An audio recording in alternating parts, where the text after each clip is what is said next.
Amen. So naniniwala po ba tayo lahat ngayon? Dapat ang mindset na talaga natin, nakikita tayo ng Panginoon. Amen po ba? So wag niyo pong isipin na wala pong pakialam sa atin ang Panginoon because God sees us. Amen. So ngayon po, I just want to share din po sa inyo. Para din na lang doon. Sabi nga, babasahin ko na lang po para mas mabilis. Kasi kapag ako lang po to, matagal po tayo, baka mag-second service tayo. Sige po, 2 Chronicles 20:20. Sabi po sa 2 Chronicles 20:20b, listen to me all... Wait lang po, sorry. Believe in the Lord your God and you will be able to stand firm. Believe in His prophets and you will succeed. So alam niyo po ba, ito, isa sa mga i-highlight kong pong kwento ng buhay po namin. Sino po nasa lowliest point ng life? Kami din po. So ngayon po, last August lang po, sobrang nagkaroon po kami ng challenge. So, yung sa work po namin, pinupush na po talaga ako ni Chester mag-resign. So ako din po, nagkakaroon na rin po talagang mag-desire na mag-resign dahil nga po, nahihirapan na po kami sa work. Tapos, nagpaalam ako kay Pastora na kung pwede na po ba ako mag-resign. Nag-ask po ako sa kanya ng advice. Then sabi niya po muna, no. Tapos, edi sumunod po ako. Tuloy-tuloy po yung work. Noong September po, meron na pong instruction sa akin si Pastora Sara na, sige go, mag-resign na. Then, sumunod po ako kasi nag-start na rin po kami ng home office that time. So, I remember before mag-home office, lagi ko talaga minamaliit yung sarili ko and sobrang natatakot ako kasi mahina po talaga ako sa English. Mahina ako sa mga conversation kapag English na yung kausap ko. And syempre, dun sa home office, you will have interviews na kausap mo is mga taga-ibang bansa talaga. So, mapapasabak ka talaga sa English. And there's this point, nung nag-i-start pa lang kami sa HO, malapit na mag 1 month, napaghihinaan na po talaga ako ng loob kasi nase-select ako lagi sa interview. Kaso, laging ang result is, nare-receive niyo po ba yung yung mga email na unfortunately, we proceeded to the next applicant. So, ang daming beses, ang daming emails na na-receive ko po yung mga unfortunately na yon. More than 10 emails. And I prayed to God. Sabi, nung nagpe-pray po ako sa Lord, binigay niya po sa akin tong verse na to.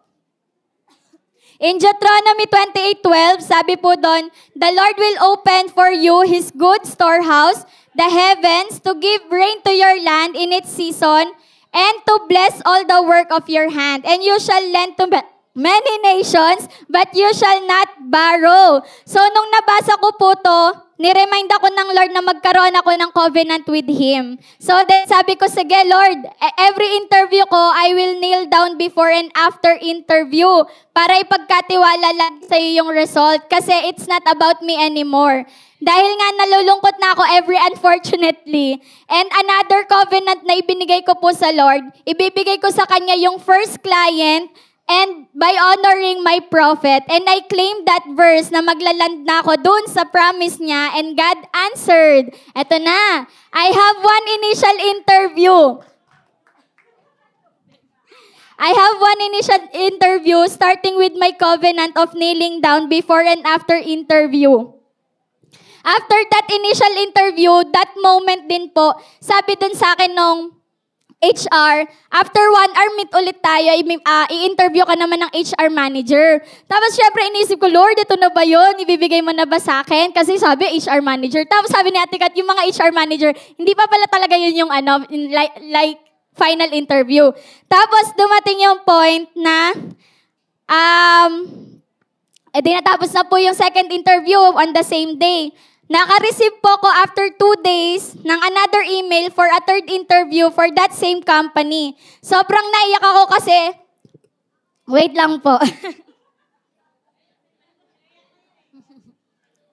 That moment po, nung naka-receive ako ng third interview, naiyak talaga ako kasi sobrang wala po ako naisagot na maayos sa kanya. As in, na-witness po yun ng mga kasama ko sa HO na ang barok-barok po talaga ng mga sagot ko. Tapos, as in, parang kapag ikaw yung nag-interview sa akin, ibabagsak mo ako agad. So, ayun na. sobrang nalugmok po ako that time. Pero by God's grace, pinaalala niya po sa akin yung covenant ko na, di ba pinagkatiwala mo sa akin, bakit ka nababahala ngayon? Tapos, edi, that hour na binigay sa akin yung word ulit na wag akong mabahala, edi na at peace na naman po ako. Pinaubaya ko na sa Lord, sige na, ikaw na bahala Lord sa result. Alam niyo po ba, October 17, I have an invitation again for the 4th time, and this interview is with the CEO na. So I kneel down again and wala pang 15 minutes, natapos na po yung interview. And again, wala po akong maayos na naisagot sa kanya. Tapos, edi ito na. As in, alam nila, ngayon nga lang kinikwento nila, Pastora, na ganun daw yung English ko. Kasi syempre, that time, di mo naman maaalala kung ano yung sinabi mo, di ba? Pero, nalaman ko, grabe, ang barok-barok talaga. Tapos, edi ito na nga po. Pinagpaubaya ko po ulit sa Lord, yung final interview na yon with the CEO. Kinabukasan po, hiningi po nila yung mga reference ko, kung sino yung mga pwede ko ibigay na anong tawag sa ganon? Character reference. So, nag-ask po ako ng instruction kay Pastora, sino po ilalagay ko, ganyan. So, ang nilagay ko po si Pastora Sara, si Ate MJ, si Ate Kat. Then, sabi po kasi, isang taga-IBM. So, nilagay ko po si Pastora Linz. So, ayun po, Lord, ikaw na po bahala sa mga sasabihin nitong 4 na to. Kung paano po nila ako i-refer dun sa company. Then, alam niyo po ba, kina-Monday yan, I received an email congratulating me that I got the position and all glory belongs to Him. Kasi napaluhod po talaga ako nung natanggap ko yung message na yon. Kasi hindi ko talaga siya ina-expect. Dahil nga kung ikaw yung nag-interview sa akin, wala talaga. Kung tao yung nag-interview sa akin. Pero si Lord kasi pinaganda niya yung bawat words na in-answer ko dun sa mga client. And that is God's divine intervention. So in conclusion po, I got my first premium client and that is my first fruit client. And by His grace, He reminds me of all His goodness all throughout the year kasi wala talaga kaming ngayon. Nung time na nakuha ko po yung client na yon, hindi niya po kami pinabayaan. Sino po kapag nag-resign, 2 months pa nare-receive yung yung back pay? Di ba mostly ganon? Kasi sobrang tagal. Alam niyo po ba, nag-resign ako September, October, na-receive ko pa rin yung sahod ko. No? Tapos November, na-receive ko yung back pay ko. So walang months na wala po kaming provision from the Lord. So ngayon po, nung binabalikan ko po yung goodness ng Lord, dahil noong January, nirelease po namin yung first fruit na by faith po namin nirelease. By February, ito po, sinashare ko po sa inyo kasi nakita ko po talaga kung paano nag-work ang Lord sa amin because we are a covenant person. So yung February po, na i-treat din po namin yung buong Mones fam going to Boracay. Nung March, nakapag-send po kami ng network namin ng 4 na delegates sa camp. And ngayon po, nung April, nakapag-send kami ng 5 delegates sa MissionCon na hindi naman po kaliitan ng registration, knowing na puro students po ang handle ko. May, I have the privilege to attend the AsiaCon sa Thailand na talaga namang at your own expense din and God still provides. Nung June po, nakita ko po yung growth ng network namin. Nung start pa lang ng January, 3 lang yung consistent namin. But now, nung June, nakita po namin that our network is growing from 20 and ngayon po tuloy-tuloy na nag-grow. Nung July po, God enabled us to celebrate din po yung birthday ni Bram together with the Jagia family. Nakala mo naman talaga buong barangay yung invited.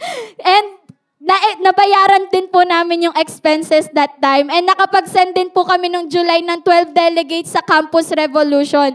Nung August naman po, nakapag-send ang network po namin ng 4 na delegates for Women's Encounter. Nung September na nag-resign ako, we started the home office together with our Destiny Setter, Pastora Sara, and together with other primary. Nung October po, nakuha ko po yung first client namin and had another privilege na makasama sa mission in Palawan. And we need we all send again 10 delegates for national conference. Noong November, ito pong November, bumalik po kami ng Butuan, knowing na malaki po ang registration sa Butuan. Talaga namang ang training, ang development ng sarili talaga natin, dapat ini-investan po natin. And ayun po, still God provides. Tapos nagtatanong ako sa Lord, Lord, bakit mo ba ako pinabalik dito sa Butuan? Nag-aasa ko sa Kanya ng word. Then God answered again in Deuteronomy 8:18, but remember the Lord your God, for it is He who gives you the ability to produce wealth, and so confirms His covenant which He swore to your ancestors as it is today. Since then pa lang nagkaroon na po ng covenant ang Lord kay Abraham, and He blessed all his descendants. Kaya ngayon po, kiniklaim ko po talaga yun personally in my spirit. Kapag hindi mo kinakalimutan ng Lord, hindi ka po niya kakalimutan. So, syempre, nangungulit talaga ako sa Lord. Lord, ito na ba talaga yung word mo sa akin? Bigyan mo pa nga po ako ng isang 8:18 dyan. Tapos, God answered again kasi after nung session ng training na yun na sinabi yung Deuteronomy 8:18, sinabi rin po yung Isaiah 8:18. Here am I and the children the Lord has given me. We are signs and symbols in Israel from the Lord Almighty, who dwells on Mount Zion. So I claim this in my spirit that I will become financial signs and wonders, that there will be no more season of labor, but only season of favor na lang. And as I receive the word, our faithful God allows us to experience another miracle. Pero hindi ko nagkakwento kasi baka umabot na naman tayo matagal dito. Dahil yung in conclusion po, may pumasok po na sa bank account ko at that time na may bayaran na po ulit. So, hindi po talaga kami pinabayaan ng Panginoon. It is by God's grace and mercy. Ngayon po, December, meron na naman padating na due. Siyempre, every month may mga due date tayo, di ba? So, napapatawag na lang po kami sa Lord, kami mag-asawa, Lord, ikaw na talaga bahala. Alam niyo po ba, God answered again because God sees our situation. May nag-set po sa amin the amount we needed para po dun sa need naming bayaran. And God sees, God hears us, and all adoration only belongs to Him, and I will still give my all to Him together with my husband and Abraham. So ngayon po, tayo po tayong lahat. Mahaba po ba? Sorry po ha. Kung hindi po mahaba.